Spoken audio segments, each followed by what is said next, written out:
Hello, I have something different to show you today. This is one of my art archive folders. It says 2017, but this also covers 2018 as well, and a little bit of a few other years, but I will tell you when that happens. This was inspired by, well, it was requested, heavily requested by people, but it started all because I was trying to show something that I had made a few years ago to someone, and I ended up mentioning the fact that I have these art archive folders over on Instagram, and I got a resounding message from many people saying, please show these archive folders. So we're just looking at this one today because I don't know how long this is going to be just looking at the one folder, but I can always do other folders as well. This period covers when I was first learning watercolours, but it's also an important period for me because it was when I was first starting to get into self-studying and first starting to really get back into art again. I'd been drawing ever since I was a toddler, but I only really started delving into it a lot again in 2017, but I then got more serious with the self-studying in 2020, 2021 time. So without any further ado, let's get into this giant pile of paper. There's going to be a lot of different things in here, so we'll go through them as we do, but you can see how a lot of my interests have remained the same over time. This is a watercolour and ink sketch, and I think, which is very different from me now, I think I did the ink on top of the watercolour for this, and I did this in 2017. So 2017 was the time when I first picked up a set of Cotman watercolours, and I still have the box up here. So this classic little box that a lot of people end up picking up, but now it has many different colours in it that are not Cotman colours, and it's also covered in stuff. So that was my foray into student watercolours, and then I picked up some professional watercolours over time as well. So you see a lot of me exploring watercolour in this. Again here, 2017, playing around with and exploring watercolour. And I do find it interesting looking back at these folders, what interests have stayed the same, whether that's with subject matter or materials. So we have a hand study here.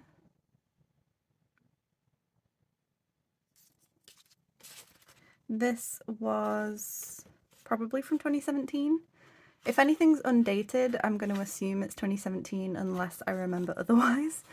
But this was a study to try and learn tree textures in a really loose way. Got some gouache here that I applied really thickly so it would crack if I bent this paper. You're not really supposed to do gouache this thick. This is from, I don't know when I did the course, but this is from a watercolour course on schoolism, and there should be some of the other pieces in here that I did for the course. So this was one of the assignments we had to do.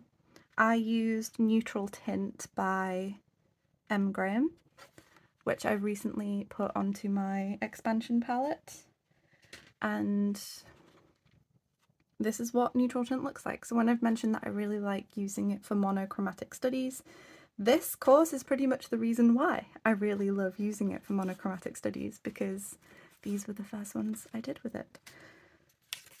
We have here a girl.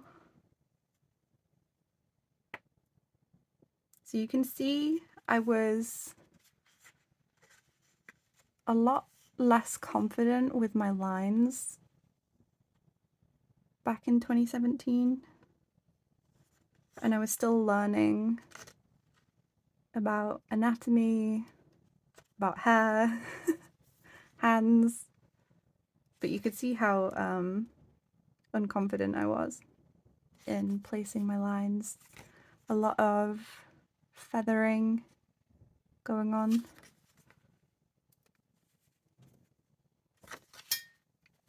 Another study here, don't know which way around that's supposed to be, of rocks in watercolour, which I need to do more of now, funnily enough, looking back at this. Ooh, there's some other stuff. Looking back at this, rocks are something that I want to study more of at the moment, because environments are something that I want to incorporate in more of my illustrations at the moment. So we've got some explorations of pigments and watercolour here. I think that's sap green, but I'm not super sure. Ooh, 2018 here. So yeah, you can see where I was with face anatomy.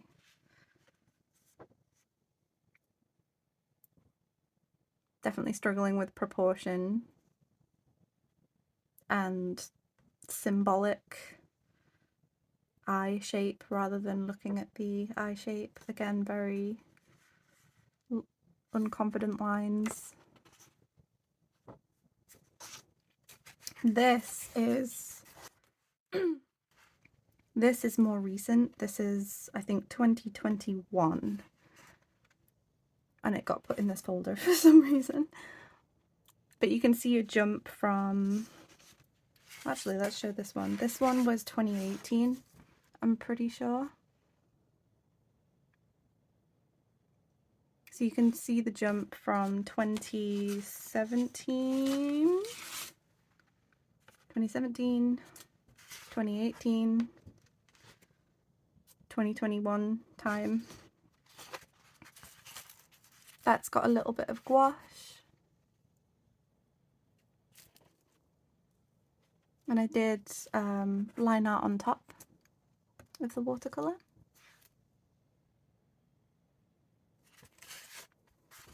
This was just watercolour. I think this was when I started using, was it when I started using Indenthrone, or was I still using Prussian blue at this point? I think it was when I started using Indenthrone. But that's the North Sea. That's why it's so moody. Let's get the folder back out and then I can start putting things back in as we're going, otherwise I am going to rapidly run out of desk space.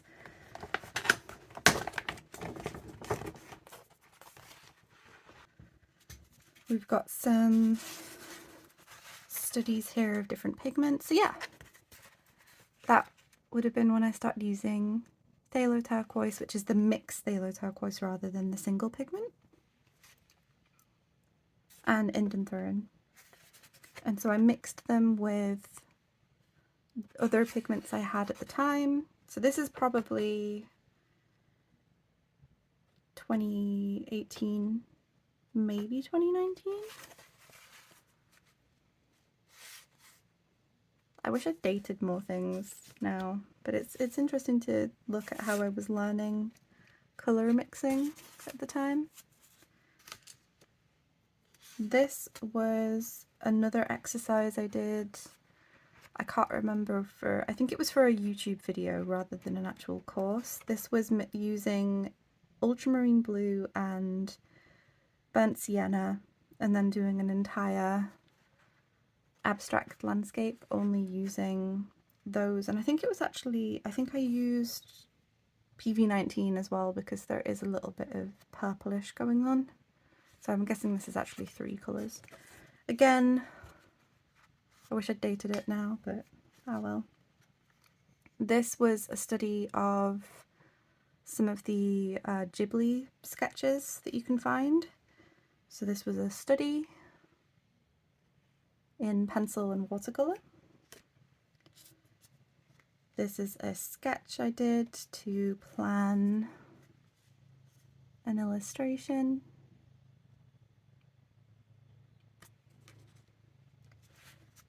This, I'm not sure, but it might be 2018, maybe? I'm not sure.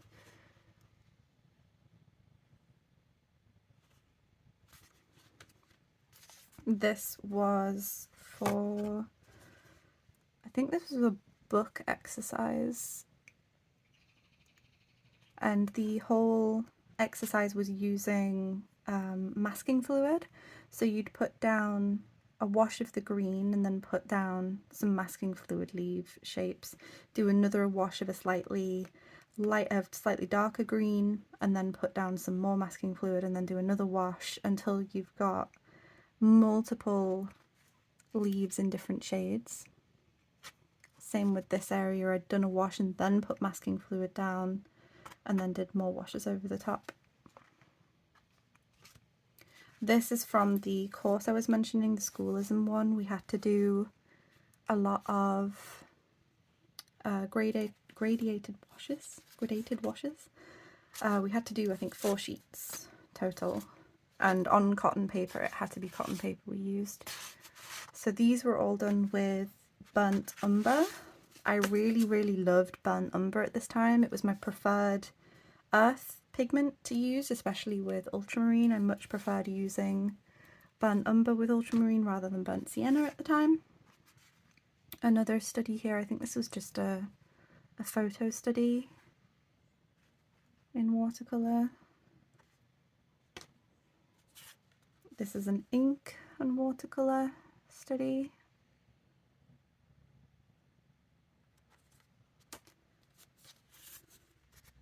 A little fox character. I think I did that one with ultramarine and burnt sienna.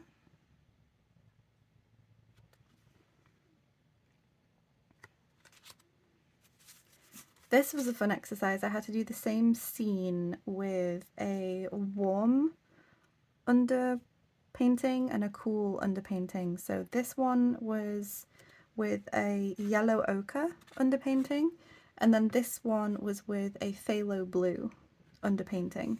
So I painted the whole thing with yellow ochre first, even where there's blue on top, and then the whole of this was painted with the phthalo blue first before doing it. And this was an exercise to show you how much underpainting can affect a painting, but also how to really start seeing cool versus warm tones and muted versus very saturated tones, and how that layering process in watercolour can make a massive difference to the result.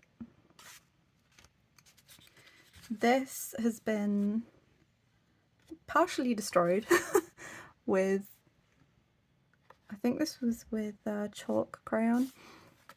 I think it just rubbed against something, but this is also part of the schoolism course I did, one of the assignments we had to do.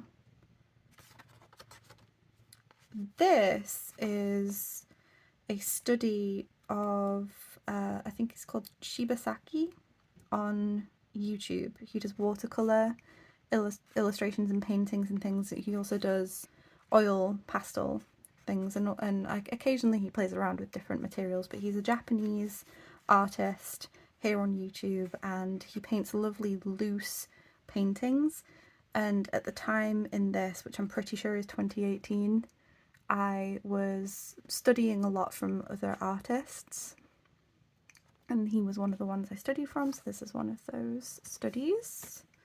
Again, this is an artist study of this artist here. This was probably a study using Instagram. There we go, that's the right way up. So I was studying their use of composition here. So it's a house, and then I was using the composition of the sky, how they'd composed the tree over here, and then the sort of drips as well. So I was studying that, and this was a line and wash illustration. I'm pretty sure this was the wash first and then doing the line on top. This one is a study. It's either a study of Peter Woolley or it is taking one of his videos and then using a different scene but painting it following along with how he was painting another scene. So this again was line and wash. I think it was Peter Woolley anyway. This was just something I did.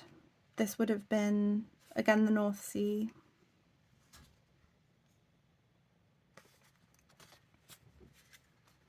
This was just a photo painting. This was in acrylic gouache. If I'm remembering, yeah, that's acrylic gouache. And that was 2018.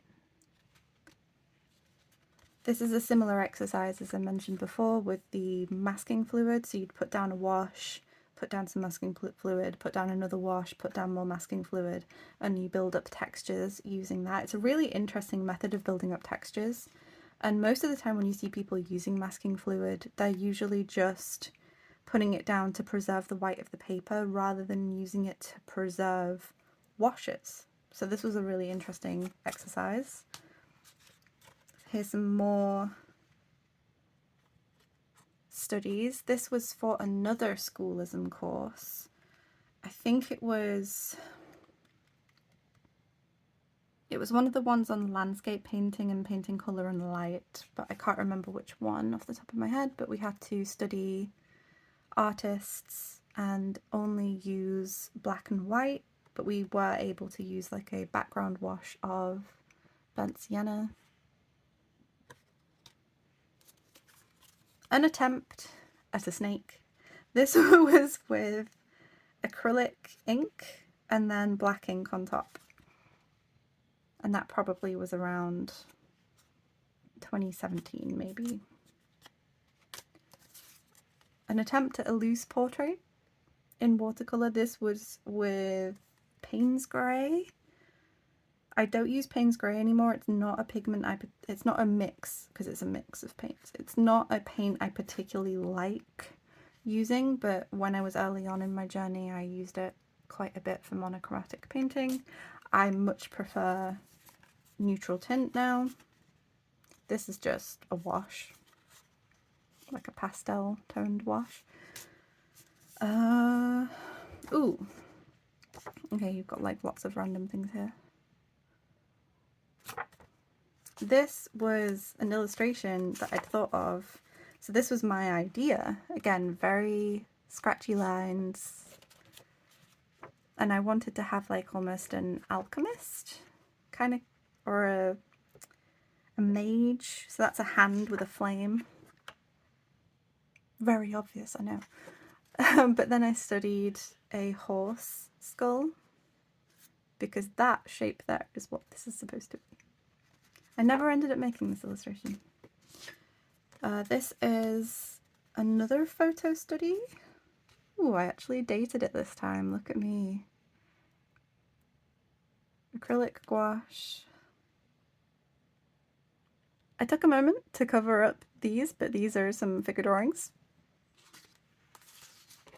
Let's put these back in the folder.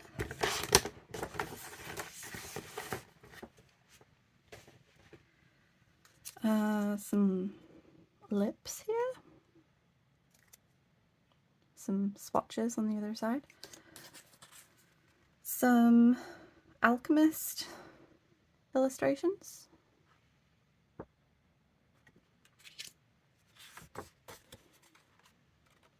some kind of like sorcerer mage action going on here. I think I did watercolour, and then this is all ink over the top.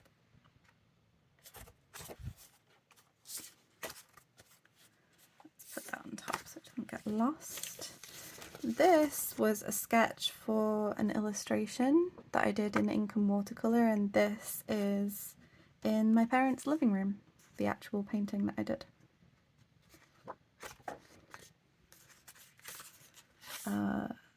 Here's some colour mixing tests. This was probably for learning skin tones for a painting that I wanted to do. So I was probably studying a particular reference and trying to get different skin tones for that one reference. And then we've got some green studies here.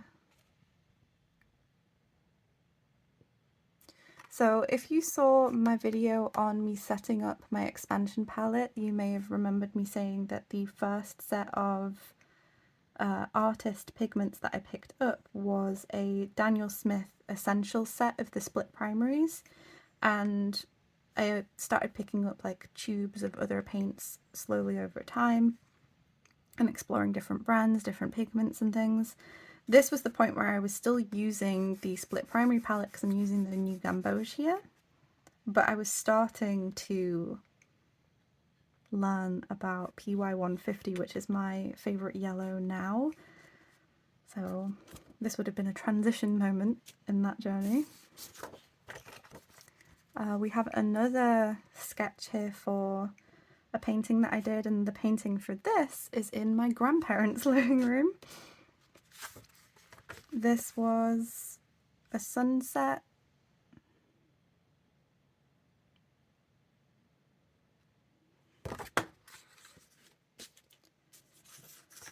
A rather creepy portrait. I don't know why she doesn't have eyes. 2018. An abstract rose in gouache. This was a study of an artist, and then there's another study of another artist here. So I actually wrote down that one,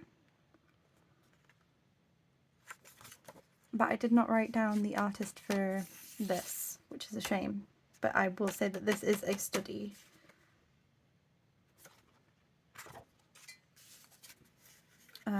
Probably practicing gradients, practicing noses. So this is with no reference.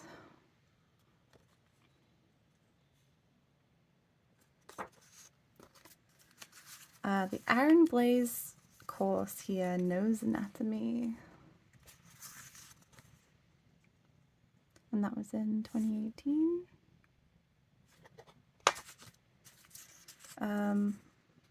No references on these, so got a little journey here. I probably did these first to see where I was at, then the course, then try to remember things from the course, because this was done after those two. That's what I'm guessing anyway. So we've got more lips here. I don't even know what that is. That's just a... Ah, that's using salt. Yeah, that's using salt to make textures in watercolour. Got more random hands. This was an interesting thing, and I kind of wish I might go back and do this more. It's a really interesting exercise. This is doing landscape gestures, so much like when you do gesture drawing for figures or for animals and things, there is such a concept as doing landscape gestures, and I did this for a little bit. I think it was because of a course, but I don't remember. I wish I'd written down more, but I'd do these either in 30 seconds or a minute, and the whole idea was to get down the flow of the environment and the basic shapes and the core message of the scene rather than detail. This was just watercolour, focusing on layering and also on preserving the white of the paper. This was probably just fun. This is probably just a relaxing, fun exercise I never finished. Never finished this. This was probably just playing around, adding textures on top of paint. Now I mainly prefer putting ink down or lines down first, whether I'm using colour pencil, graphite ink, whatever, and then putting watercolour on top. But at this point I didn't know that. I was exploring, experimenting, figuring out what I like. We've got some gestures here that I don't have to cover up. I think it's just notes on the other side. I have no idea what this is. It is something. A little tree. Practicing tree trunks. It's interesting because this is still kind of how... This is like the early building blocks of how I paint trees now that I think about it. But that's like the early stages of it. It's so fun looking back at what you make over time. This was when we went on holiday and we stayed next to an old sawmill and I practiced the colours I was seeing. So I did colour mixing. If you're ever nervous to go out plein air painting, I would really recommend occasionally just colour mixing on scene, and it's a lot less intimidating, but you still get to do a lot of interesting studying that way. Some abstract roses. So this would have been done by lifting watercolour. Another tree, so a birch tree, probably that way around. Another tree, it's the same tree. This would have also been a study of Shibasaki, probably, given that it's tulip fields. Random drawings. I think those are mistletoe berries. Some rock sketches. Another creepy no-eye face. Another creepy no-eye face. Another set of lips with watercolour. So at this point I was mainly using loose sheets of paper even for my sketching because I still had a very, very intense fear of sketchbooks, and I've made a video on why that occurred in the past, but at this point I was still very caught up in being terrified of sketchbooks, and it was only really in that entering like serious mode with art that I started to face that fear and work on it and overcome it and everything, which was in 2020, 2021. But at this time pretty much all of my sketches were on loose pieces of paper and not in sketchbooks, which is why this folder has so much in it. Another creepy no-eyed face. Must have been going through it in 2018 with creepy no-eyed faces. Some ink. I believe at this point I was using only a brush to ink, and it would have been a brush I still have, if I can find it.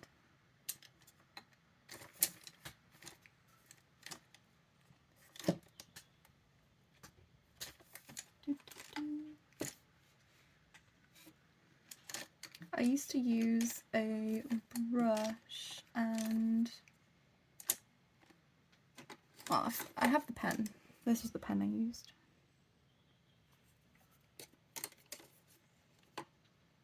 But alas, I cannot find the brush right now. I still use the brush, I just use it for different things. Ah, so that's the sketch. And then that's the illustration. Oh, that's the sketch of the fox character. Oh, and that's the illustration I did based on the sketch earlier as well. Ha! More mouth studies. A ducky. A ducky. It's a fun little exercise. Eye study. Hand study. A Pokemon. A mushroom.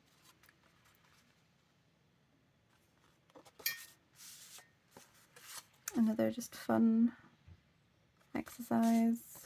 Another, this would have been the hand study for the like really dark, fiery illustration I showed you earlier. I think this was also done in acrylic ink, like the snake. Just some fun, probably doodling. Another random watercolour. Probably a photo study. More than likely at this point, a photo study. Value exercises, probably.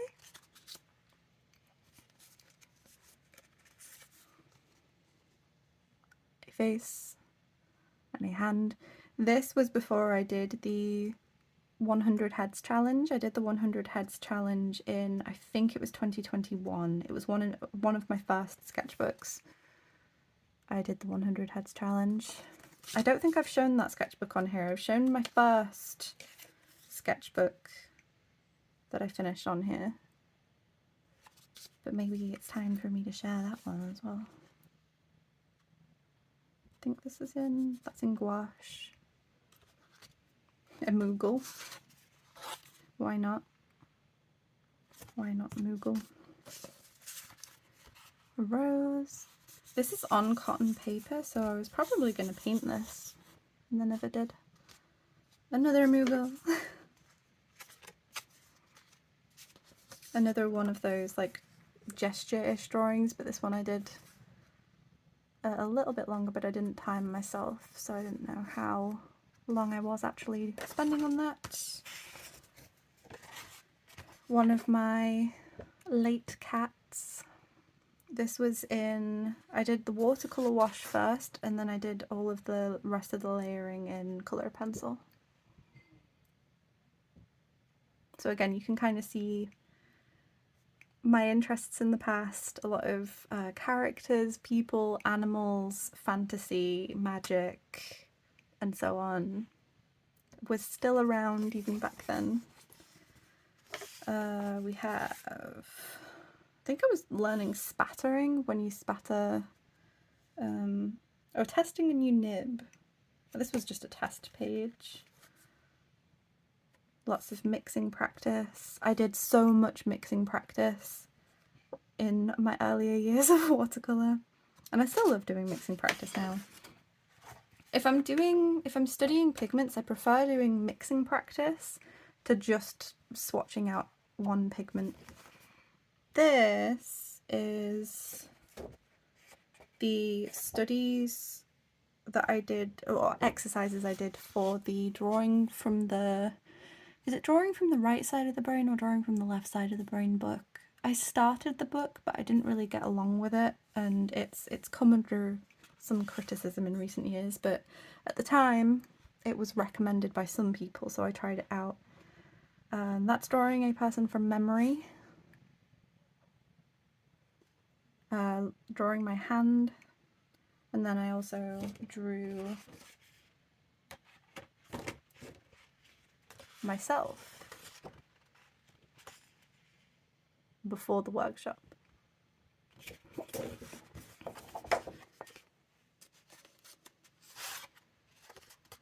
Pokemon, my boy Rowlet.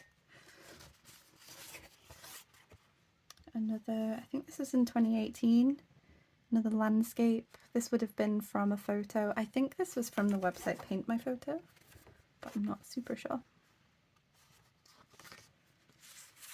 More mixing exercises. Another illustration here. There's a little bit of ink along the top. 2017. Another rose. I never finished the rest of it.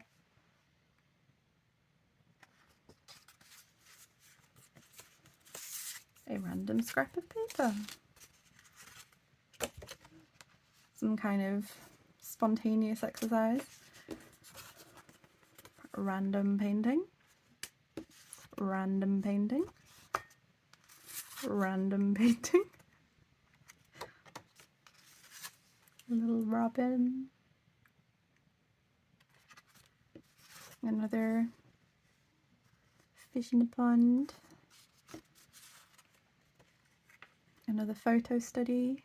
This was using red acrylic ink and watercolour. Don't think anything's on the back. Nope. Another landscape study. This would have been a painting, not painting, a picture that I was studying. Tree trunk studies.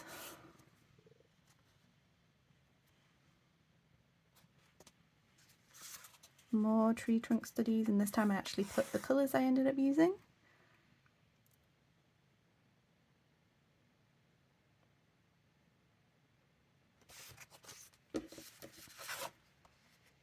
First layer of tree trunks.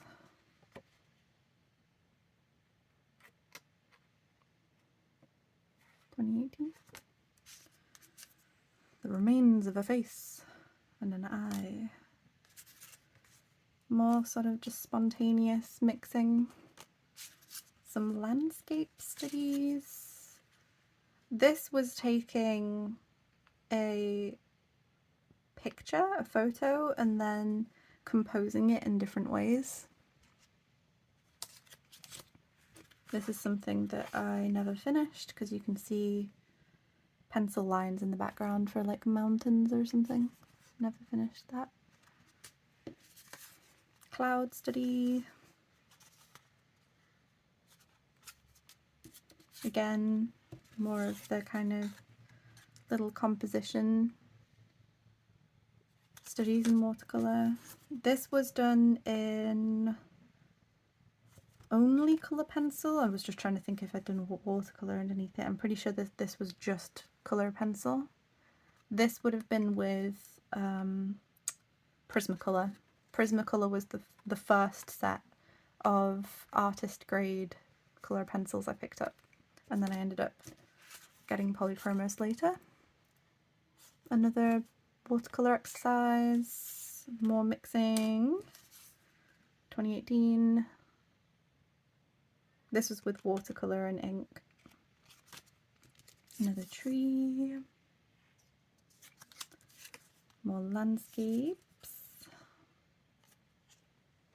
And some kind of study. I think that's a boat. Little owl guy. Some kind of loose portrait. Some mixing. Another tree. Studies were on the back. Another rose. Character. Eye. A fin. Study of a fin. Mistletoe. Another landscape study. Ooh, helps if I can hold it up. I think that's a tractor.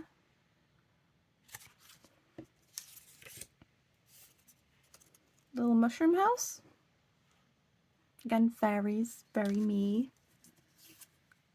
Oh, that's a study of the illustration I showed a moment ago. Not a study, a sketch to prepare for that.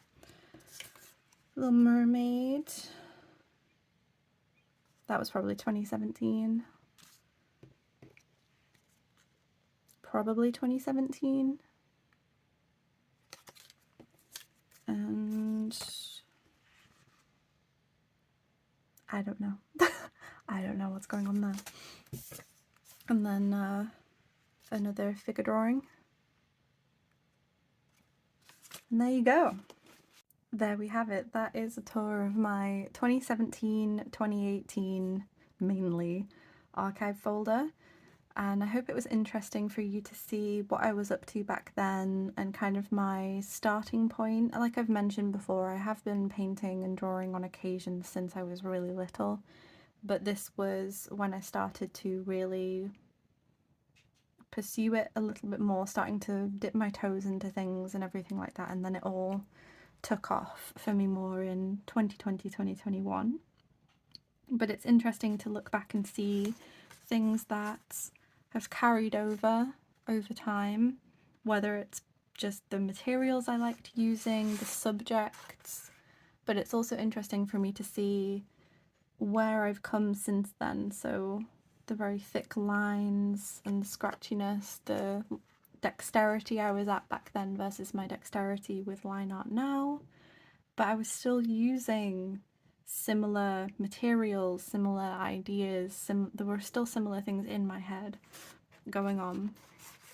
And also some things that some reminders of things that I still want to improve at. Landscapes and environments are still something that I want to use more in my illustrations, so that's something that I do want to pursue, especially this year. Is one of the things that I want to pursue a little bit more. And it's been very beneficial to me to occasionally go back and look through my old art, whether I choose a specific time period, so I go, okay, I'm looking at the art that I made over the course of last year, or if I get out all the folders, pick a few things or empty them all out, and then just look over time at how I've been improving, the areas that I have struggled with, overcome, not overcome, things that and also just seeing stepping stone progress over time is very encouraging to me in my practice, and it's something that helps me compare myself to myself rather than comparing myself to other people, because comparison can be the killer of joy, I think is the saying. And finding healthy comparison, though, can be very inspiring, it can be very educational, and especially when you're self-studying, it can be very good for self-evaluation when you're self-studying. So let me know what you thought of this little tour in the comments, and if you'd be interested in seeing any of my other archive folders from more recent years, or if there are any things that have come up in this video that you would like me to do another video on or answer questions on or anything like that. So let me know in the comments. Thank you for watching, and I'll see you next time. Bye!